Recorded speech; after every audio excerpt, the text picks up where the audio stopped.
Hi, welcome to this week's Fundraising Friday. Does your organization have a gift acceptance policy? If not, you probably should.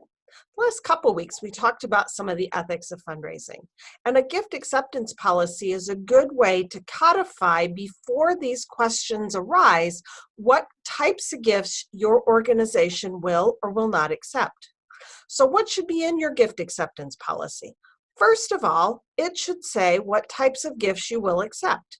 It might say things like, we will take gifts of stock, we will or will not take gifts of real estate, etc.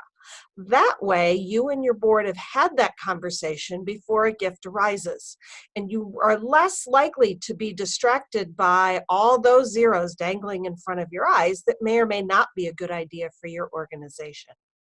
Second, it lays out policies for things like naming rights. For how much will you name something for a donor?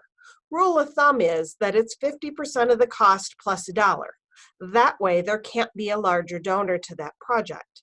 But what happens if you don't get a gift of that magnitude? Then how will you name a building or a space? Likewise, how will you dename things?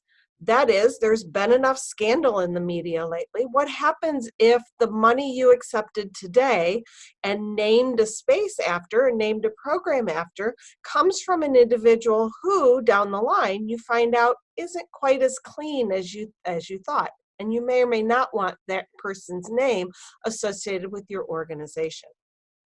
Likewise, it might say certain types of gifts that you won't accept. Will you take money, for example, from the tobacco industry, from other types of sin industries, things like gambling, things like Coke, things like drug manufacturers, or marijuana sales as those become more and more prevalent across the United States? Your gift acceptance policy helps you have these things in writing so that when a donor comes to you, you can say, I'm sorry, I'd like to accept it, but that's just not part of the policy of our organization. That's this week's Fundraising Friday. Thanks. Have a great weekend.